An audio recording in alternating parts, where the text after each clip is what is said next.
안녕하세요. 저는 작은 김밥집을 운영하고 있습니다. 일을 하면서 이 채널의 여러 사연들을 들으며 웃고 울고 하다가 얼마 전 제게도 이곳에 사연을 보낼 만큼 특별한 일이 생겨 몇 자 적어보게 되었습니다. 김밥집을 운영한 지는 아내가 임신했을 무렵부터 시작했으니까 벌써 10년이 되었네요. 10년 동안 이곳을 지키면서 참 많은 사람들을 만났고 그만큼 각양각색의 사람들을 봤는데요. 오늘 그 사람들 중 저와 특별한 인연이 된 분을 소개해 드리려고 합니다. 제가 일하는 곳 주변에는 초등학교가 하나 있고 주택과 아파트가 복잡하게 얽혀 있습니다.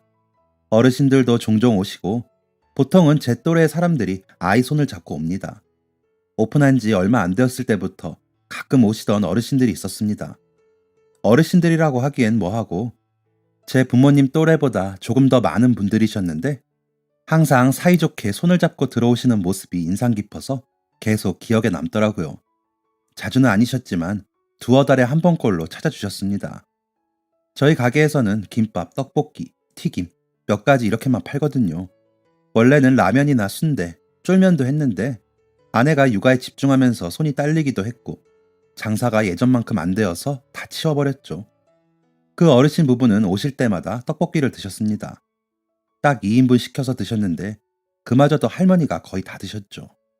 혹시 형편이 어려우신가 했는데 행색은 그래 보이지 않았습니다. 할아버지는 항상 멋진 중절모를 쓰시고 좋은 구두에 지갑도 명품이었고 시계도 값비싼 시계를 차고 계셨거든요. 할머니도 매번 곱게 립스틱을 바르시고 비싸 보이는 반지도 끼고 계셨거든요.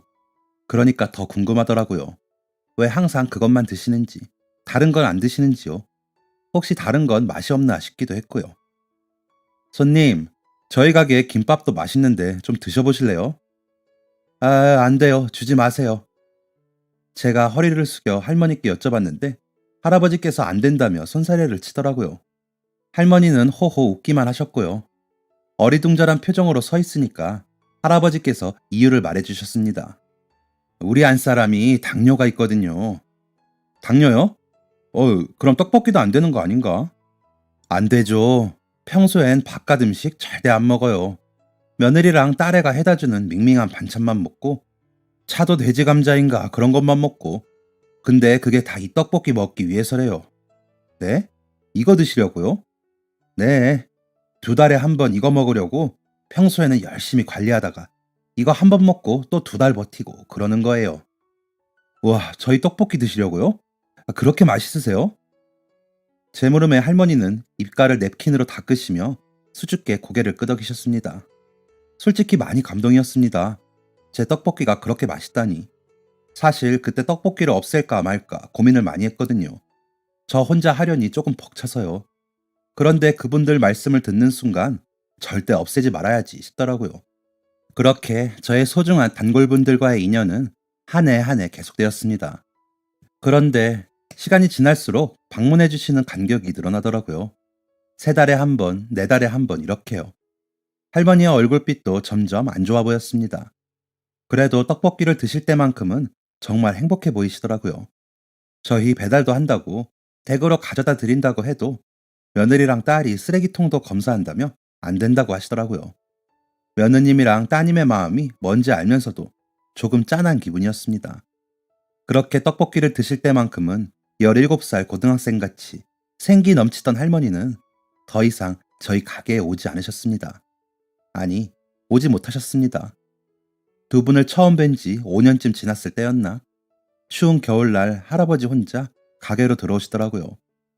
문을 닫고도 자리를 잡지 않으시곤 입구에 그대로 서서 쓰고 계시던 모자를 잠깐 벗으시고 말씀하셨습니다. 이제 못 올 것 같아요, 그 사람. 멀리 갔네요. 이 집 떡볶이 먹고 싶다고 했는데 코앞에 나오는 게 뭐가 어렵다고. 내가 그걸 못 들어줬네요. 정말 아무 말도 생각이 안 났습니다. 너무 당황스러워서 고인의 명복을 빕니다라고 해야 하나? 너무 건방져 보이나? 괜찮으시냐고 여쭤야 하나? 죄송하다고 해야 하나? 목구멍이 턱 막히는 것 같았습니다. 할아버지는 씁쓸하게 마지막 말을 하시고 떠났습니다. 거기선 떡볶이 많이 먹겠죠 뭐. 그로부터 2년이라는 시간이 흘렀습니다. 2년이나 흘렀기에 할아버지의 등장은 정말 뜻밖이었죠. 그새 무슨 일이 있으셨던 건지 할아버지의 행색은 말 그대로 초라해 보이셨습니다. 멋진 모자도 보이지 않았고 겨울이었는데도 얇은 바람막이 하나를 걸치고 계셨고 신발도 다 낡아 보였습니다. 멀끔했던 할아버지의 과거는 온데간데 없었죠.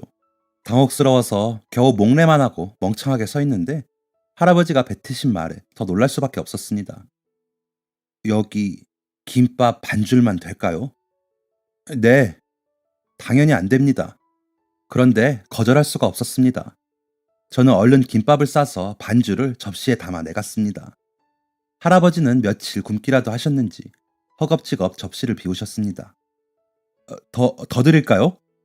아니에요. 내가 돈이 이것뿐이라서. 미안해요. 고마워요. 가볼게요. 할아버지는 급하게 주머니에서 1,000원 한 장을 꺼내서 상 위에 올려두시고 가버렸습니다. 저는 할아버지를 붙잡으려 했지만 할아버지는 그냥 그렇게 가버리셨습니다.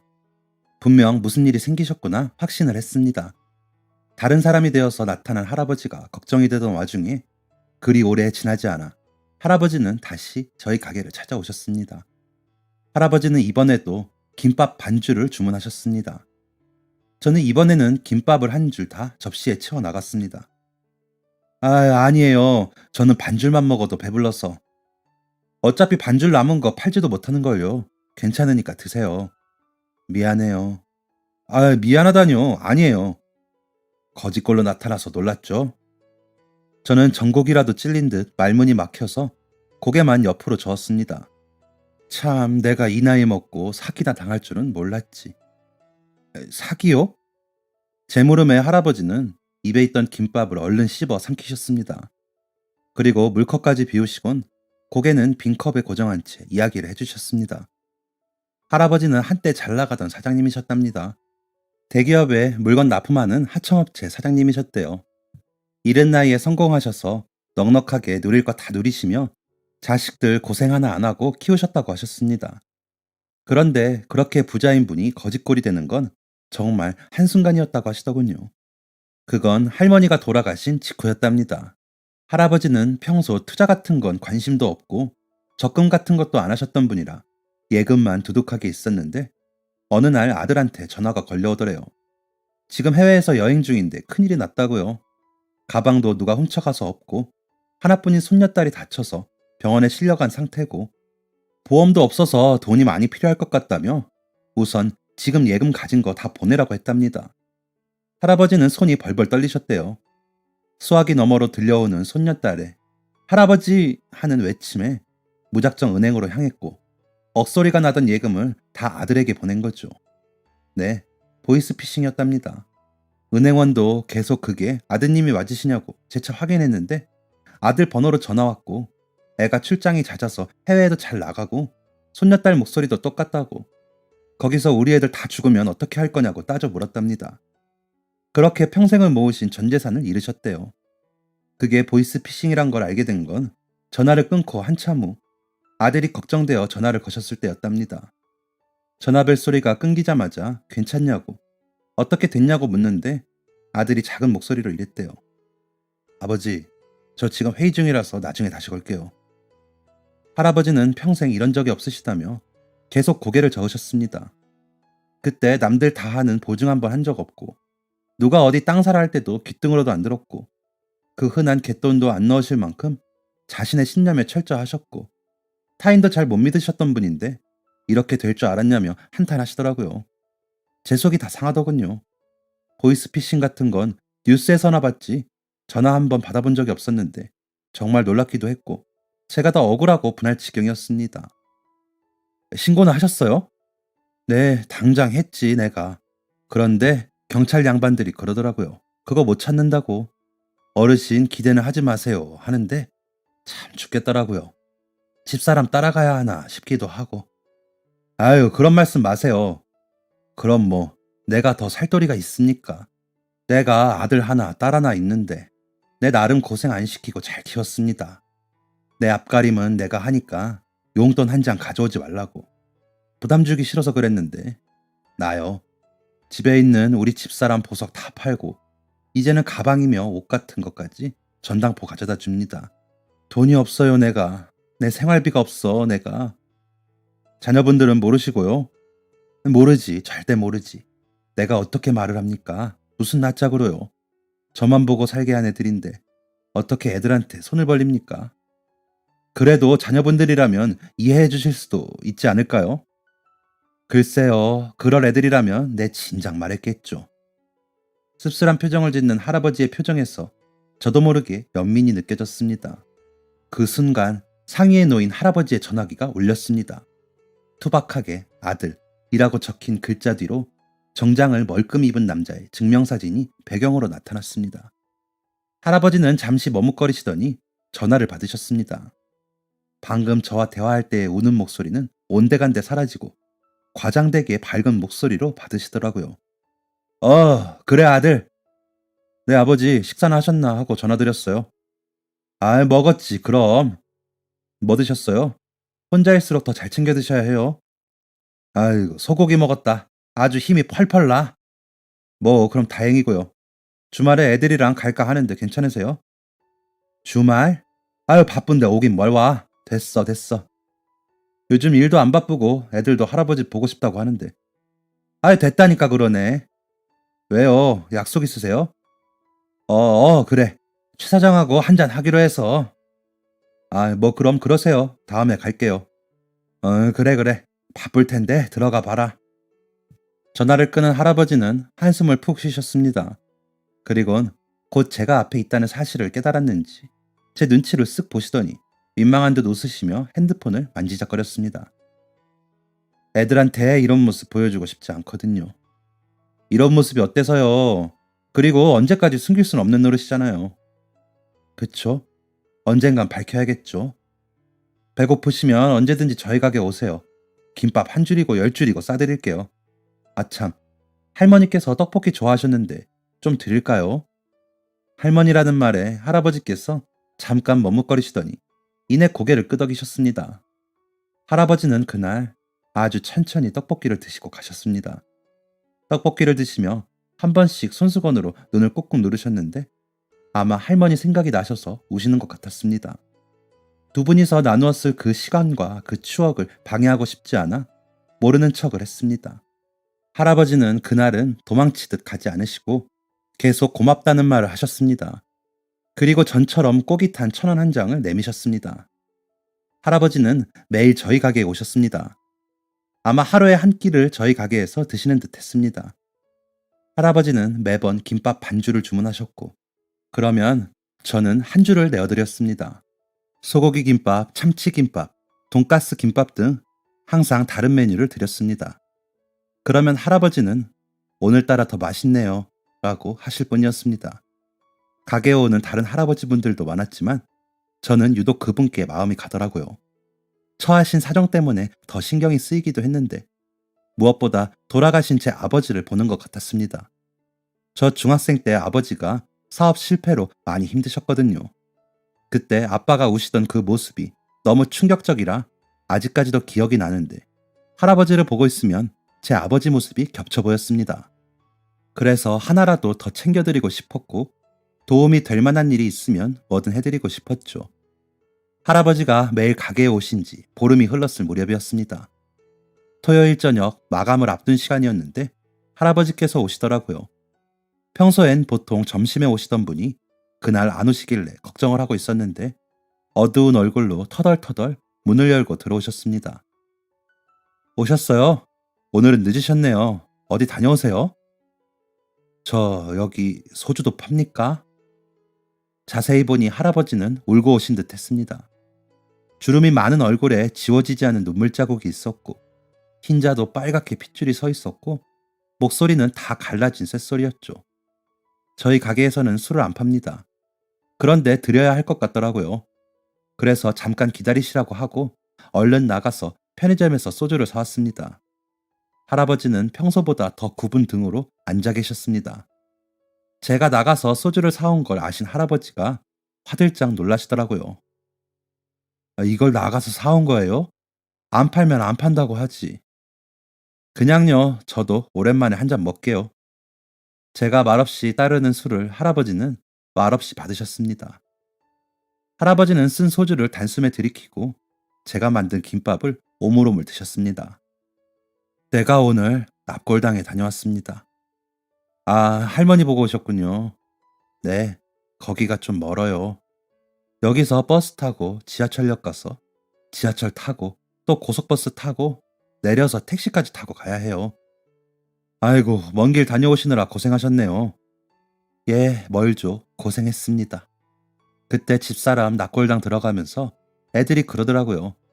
여기 너무 머니까 가고 싶을 때 자기네들한테 꼭 말하라고. 언제든 데려다 줄 테니까 꼭 말하라고요. 자녀분들이 걱정이 많이 되셨나 봐요. 제 말에 할아버지는 느닷없이 피식 코웃음을 치고 다시 술잔을 비우셨습니다. 내가 지금 꼴이 이러니 애들한테 말할 수도 없고 집사람은 너무 보고 싶어서 혼자 갔습니다. 그런데요, 집사람 있는 곳 옆에 그 옆자리가 비어져 있더라고요. 그때 며느리가 하는 말로는 이 납골당이 좋은 곳이라고, 특히 그 자리가 로얄석이니 뭐니 하면서 다들 거기 예약하고 싶어 안달이라고 돈 없으면 하지도 못한다고 하더라고요. 그런데 그 자리가 비어져 있는데 참 이상하지 않아요? 뭐 잠깐 자리가 생겼을 수도 있지 않을까요? 내가 한참 그걸 보는데 그 한 자리만 빈 게 너무 이상해서 사무실 가서 물어봤습니다. 그랬더니 뭐라는 줄 압니까? 그게 자리가 예약이 된 자리랍니다.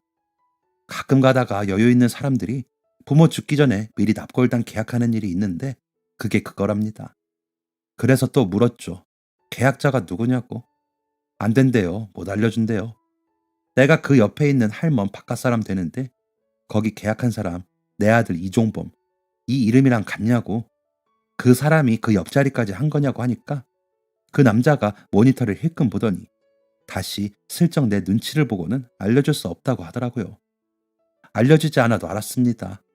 내 자식들이 내 죽을 자리 미리 봐뒀다는 거. 내 자식들이 나 죽기를 바란다는 거. 당혹스러웠습니다. 어떻게 위로를 해드려야 하나 싶더라고요. 혹시 할머니 옆자리에 다른 분이 안치될 수도 있으니까 그래서 그런 거 아닐까요? 같은 곳에 모시고 싶어서요. 그럴 수도 있을 것 같은데 떨어져 계시면 좀 외로우니까요. 갑자기 고지식한 얘기 하려고 해서 미안한데요. 그런 말은 부모가 먼저 하는 겁니다. 내 죽거든 아내랑 같이 있게 해줘라 이렇게요. 나 한 번도 그런 말 한 적 없습니다. 부모 죽을 자리 봐둔 거 그거 나 생각해서 한 행동 아닙니다. 지들 생각해서 한 거지. 사실 틀린 말은 아니었습니다. 할아버지께서 편찮으신 것도 아니고 그걸 원하신 것도 아닌데 자기들 멋대로 납골당을 계약해 놓는다는 건 제가 봐도 좀 아니라는 생각이 들었거든요. 저도 아버지를 납골당에 모시긴 했는데 뉴스에선가 광고에선가 본 기억이 있습니다.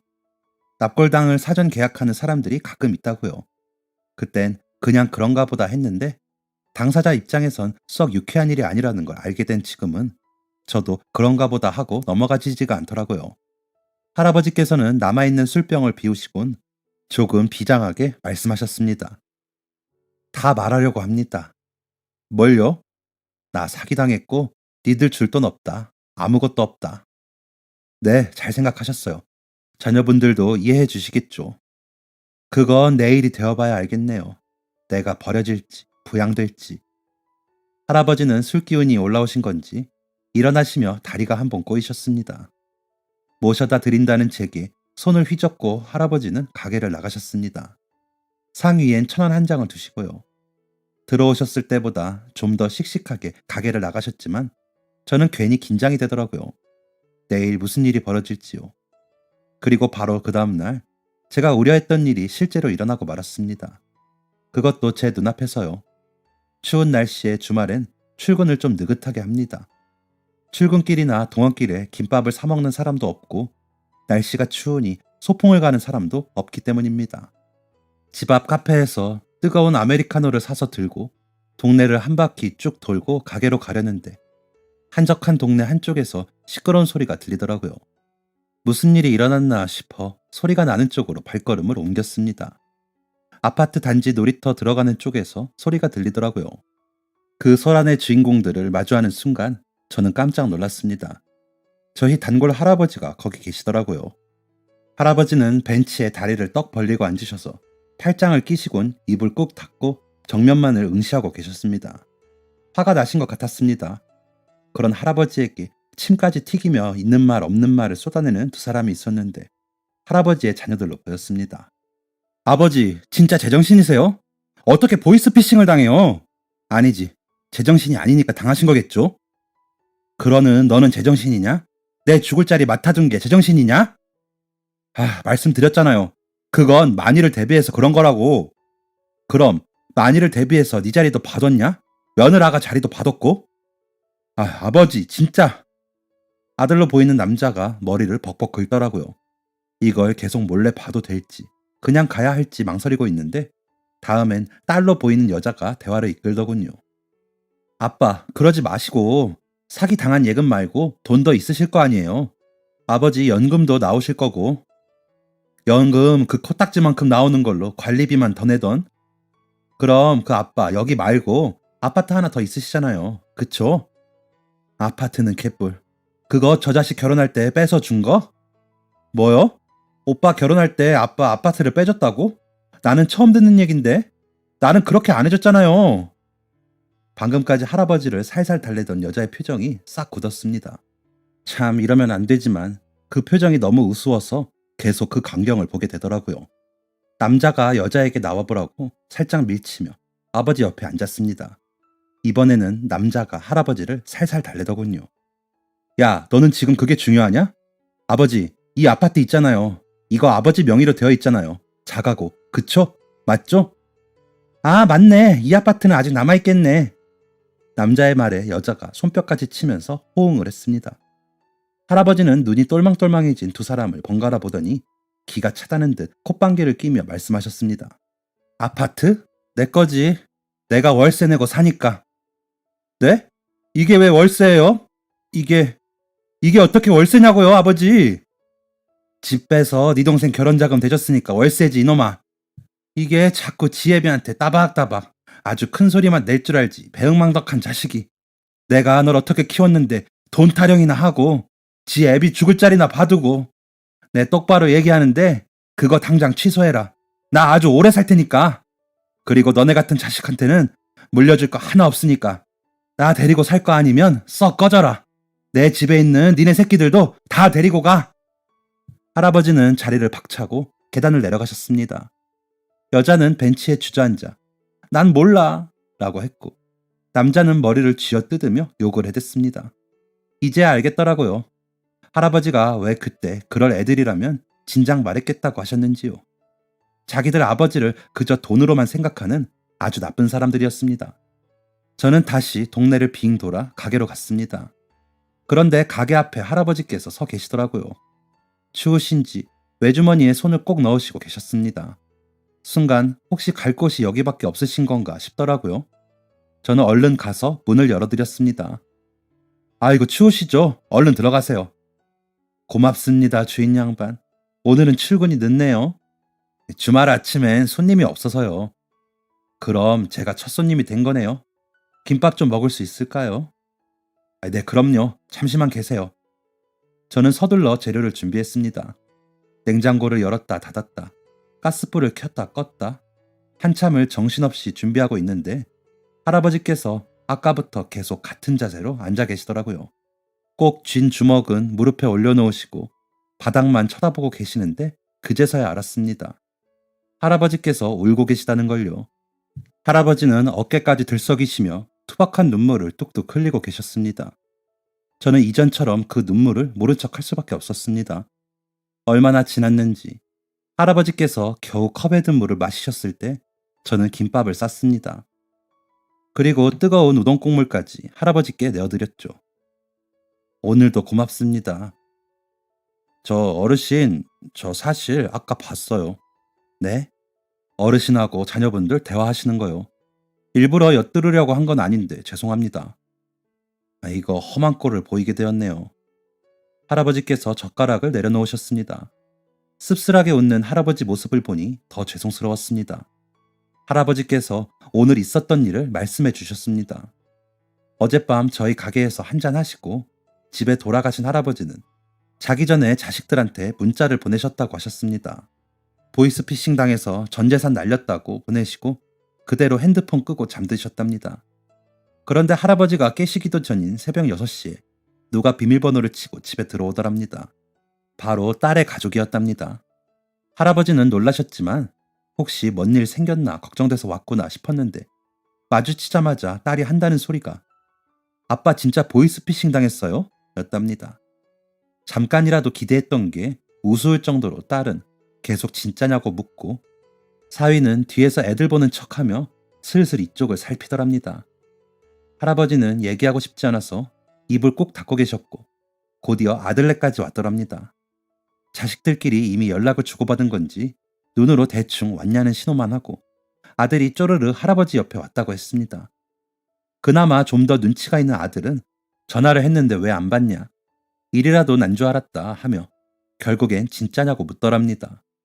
할아버지는 대답 대신 잔액이 0이 적혀있는 통장을 던졌고 자식들은 탄식을 내뱉다 소리를 지르다 난리를 쳤더랍니다. 저는 보진 못했지만 자식들이 바보냐 어떻게 그런 걸 당하냐, 노인네들 이래서 핸드폰 주면 안 된다, 세상 등신도 이런 걸 안 당한다며 할아버지께 하는 말인 듯 아닌 듯 하는 말을 계속 뱉었다고 했습니다. 그러자 사위랑 며느리가 애들도 다 듣는다며 눈치를 줬고 그래서 자식들과 할아버지가 놀이터로 나와 2차전을 벌인 거라고 하셨습니다. 할아버지가 말씀하시는 내내 계속 눈물을 참으시더라고요. 울리지 않는 핸드폰을 한 번씩 살피기도 하고요. 이렇게 슬퍼하실 거면서 아까 왜 그렇게 모질게 말씀하셨어요? 내가 만약 거기서 미안하다고, 내가 죄인이라고 그랬으면 자식들이 날 데리고 사라졌을까요? 애비 불쌍하다고 여기면서 생활비라도 보내줬을까요? 그건 아니요. 나는 아니라고 봅니다. 그 이후로 전화 한 통 없어요. 사기당한 거 몰랐을 땐 매일 전화 왔습니다. 며느리랑 딸이랑 누가 더 전화 많이 하나 겨루기라도 하는 듯이 아주 지겹도록. 내가 그렇게 말을 하고 왔는데 지들이 나한테 그렇게 소리를 쳤는데 전화 한 통을 안 해요. 내가 자식 농사를 이렇게 했네요. 자식 농사를 아주 잘못했네요. 자기들의 아버지가 힘든 상황에 처해 있다는데 어떻게 돈 타령을 하고 원망하고 폭언을 내뱉지 싶었습니다. 제 상식으로는 이해할 수가 없더라고요. 할아버지가 제 속마음을 알아채기라도 하신 듯 말을 덧붙이시더라고요. 정말 자식들 얼굴 보기 힘들게 일했다고요. 하루에 한 번은커녕 중학교 넘어가곤 일주일에 한두 번 보는 것도 어려웠고 가족 여행도 마지막을 언제 갔는지 모를 정도였대요. 엄마랑만 붙어 있어봤지 아빠랑은 대화하는 것도 껄끄러워했다고. 그만큼 자신을 어려워했고 그건 여전히 마찬가지라고 하시더라고요. 그래서 애정이 없는 것 같다고. 그렇게 말씀하시니 지금의 상황이 어느 정도 이해가 가면서도 문득 제 아들이 생각나기도 했습니다. 많이 벌어다 주는 것도 아닌데 바쁘다는 핑계로 육아는 뒷전인 제 모습이 괜히 걱정이 되더라고요. 식사를 마친 할아버지는 집으로 가보겠다고 하셨습니다. 혹시 집에서 자식들이 기다리고 있진 않을까 하는 마지막 희망을 가지고서요. 하지만 그 희망은 그저 희망으로 끝이 났는지 할아버지는 그 이후에도 매일 저희 가게에 찾아오셨습니다. 저는 어쩔 땐 점심밥을 차려드리는 요리사가 되고 어쩔 땐 저녁에 반주를 같이 하는 말동무가 되어드렸습니다. 항상 얘기를 하시는 입장이시던 할아버지가 어느 순간부터는 제가 어떤 사람인지 궁금해 하시더라고요. 저는 기꺼이 저에 대해 아낌없이 얘기해드렸습니다. 군대 다녀와서 서울로 상경해 중국집에서 일하게 된 일, 소개팅에서 만난 아내에게 첫눈에 반한 일, 저랑 똑 닮은 아들 사진도 보여드리고 얼마 전에 드디어 투룸에서 벗어나 방 3개짜리 빌라 전세 계약을 한 것도 말씀해드렸죠. 무려 엘리베이터도 있다고 자랑도 했더랬죠. 할아버지의 사정을 듣게 된 아내는 할아버지께 가져다 드리라며 반찬도 싸주고 댁에서 주전부리 하실 것도 챙겨주었습니다. 할아버지와 저는 둘도 없는 친구가 되었습니다. 남들이 보면 부자지간이냐고 오해할 정도였죠. 그러던 어느 날 할아버지께서 낯선 남자와 함께 가게로 들어오셨습니다. 그때 봤던 아들은 아닌 것 같고 사위인가 생각했는데 할아버지가 소개를 하더라고요. 인사하게 내 친구 아들인데 변호사야. 아, 네, 안녕하세요. 어리둥절한 채로 할아버지 앉으실 의자를 빼드렸는데 할아버지가 옆에 앉으라고 하시더라고요. 무슨 상황인가 싶었습니다. 안녕하세요. 말씀 많이 들었습니다. 명의 이전 받으실 아파트는 보셨나요? 네? 명의 이전이요? 아파트요? 무슨 뚱딴지 같은 소리인가. 눈을 동그랗게 뜨고 있으니까 할아버지께서 나섰습니다. 아, 여기 주인 양반은 아직 못 봤어. 내가 얘기도 안 했거든. 어르신, 아파트라니요. 무슨 상황인지 여쭤도 될까요? 내가 살고 있는 아파트 있잖나. 그거 자네한테 주겠네. 무슨 주머니에 사탕 준다고 하듯이 말씀하시는 할아버지의 말에 더 당혹스러웠습니다. 내가 지금 꿈을 꾸고 있나 싶기도 했고요. 네? 어르신 아파트를 저를 왜 주세요? 네, 곰곰이 생각을 해봤는데 나는 이제 살 날이 얼마 안 남은 것 같아. 아유, 그건 또 무슨 소리세요? 할멈이 맨날 이제 다 된 것 같아요. 얼마 안 남은 것 같아요. 했는데 그게 무슨 말인지 이제 알겠더라고. 그런데 나 죽으면 배응망덕한 내 자식들이 내 아파트 가져갈 텐데 내가 그 꼴은 절대 못 보겠네. 그래서 말인데 받아주게. 자네가 받아주면 여한이 없을 것 같아. 프로포즈라도 받는 기분이었습니다. 이게 무슨 경우인가 했습니다. 어르신, 그게 이렇게 아무한테나 쉽게 줘도 되는 거예요? 아무한테라니. 내가 이제 와서 말하지만 난 자네 아니었으면 벌써 죽었을 거야. 굶어서 죽든 마음이 병이 나서 죽든 자네는 나한테 가족과도 같아. 아니, 가족 그 이상이야. 네? 아니, 잠깐만요, 할아버지. 그때 따님 결혼 자금으로 집 팔았다고 하지 않으셨어요? 내가 그걸 팔긴 왜 파나? 그것들한테 주기 싫어서 거짓말한 거지. 할아버지는 통쾌하신 건지 껄껄껄 웃으셨습니다. 저는 여전히 상황이 어떻게 돌아가는지 모르겠고 어리둥절하기만 한데 앞에 있던 변호사분이 능숙하게 가방에서 종이 여러 장을 꺼내면서 설명을 하는데 이거 진짜 현실인 건가? 내가 이렇게 귀한 걸 받아도 되는 건가? 복잡하더라고요. 그런데 이미 손은 그 여러 장의 종이들에 서명을 하고 있었습니다. 변호사분은 명함을 남기고 훌훌 사라지셨습니다. 할아버지도 은행에 가보셔야 한다며 자리를 뜨셨죠. 어안이 벙벙한 게 며칠 동안 지속되었습니다. 할아버지는 그날 이후 기분이 좋아 보이셨습니다. 제가 이걸 받아도 되는 거냐고 여러 차례 물었는데 할아버지는 항상 자신이 가지고 죽을 순 없으니 거기서 잘 살아달라고 하시더라고요. 할아버지, 안 돌아가실 거예요. 이런 말을 할 수도 없고 저 말고 자식들 주세요 할 수도 없고 난감하기만 했습니다. 그런데 정말 할아버지의 말씀이 맞았습니다. 할아버지가 변호사분과 가게를 휩쓴 지 보름이 지났을 때 할아버지는 돌아가셨습니다. 추운 겨울의 초저녁이었습니다. 밖이 소란스러워서 나가보니 구급차가 와 있고 사람들이 그 주변을 둘러싸고 있더라고요. 무슨 일이 생겼나 싶어서 가보니 구급대원 중 한 명이 길바닥에 쓰러져 있는 사람에게 계속해서 말을 걸고 계셨습니다. 할아버지였습니다. 저의 가게를 오시려다 그렇게 되신 것 같았습니다.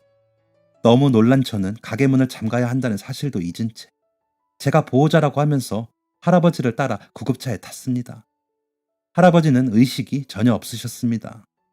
구급차 구석에 초조하게 앉아서 미동도 없는 할아버지와 다급한 구급대원들을 번갈아 보았습니다. 할아버지는 결국 병원에 도착하기 직전에 숨을 거두셨습니다.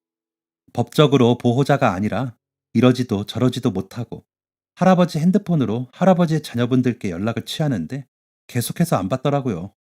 아들에게 열통, 딸에게 열통 했을 때였을까요? 딸이 "아이 왜요?" 하고 날카롭게 받더라고요. 제가 자초지종을 설명했습니다. 딸은 말없이 듣더니 전화를 뚝 끊고 두어 시간 뒤에 병원에 나타났습니다. 그 뒤로 아들도 나타났고요. 둘 다 울고 있지 않았습니다. 조금 놀란 표정 정도. 다음 날 장례식장에 갔을 때에도 둘 다 울지 않더군요. 부모의 죽음을 받아들이는 자세는 다양하다지만 자식들이 아버지의 죽음을 그다지 슬퍼하지 않는다니 할아버지의 삶이 안타깝다는 생각이 들었습니다. 이틀 후에는 변호사가 가게에 찾아왔습니다. 할아버지께서 대출을 받으셔서 명의 이전 비용이며 사후의 짐 정리를 어떻게 할 것이며 모두 변호사분께 전달드리셨답니다. 일주일 안에 집이 비워질 테니 그 돈으로 이사하면 된다고 하더군요. 뭐랄까요. 제 평생 서울의 아파트 전세로라도 살아볼 수 있으려나 싶었는데 졸지에 서울의 아파트 한 채 있는 사람이 된 건 분명 기쁜 일이지만 그게 남의 죽음으로 이루어진 일이라니 마냥 기뻐할 수는 없는 노릇이더라고요. 변호사분은 가지고 온 서류들을 정리하시더니 이번엔 명함 대신 편지 봉투를 내밀고 가셨습니다. 할아버지께서 제게 전해주라고 하셨다면서요. 편지의 내용은 짧았지만 꾹꾹 눌러 쓴 글씨에서 할아버지의 진심이 느껴졌습니다. 주인 양반, 보잘것없는 내 인생의 마지막을 함께 해주어서 고맙습니다. 덕분에 외롭지 않았습니다. 내 먼저 가 있을 테니 다음 생에도 친구로 만납시다.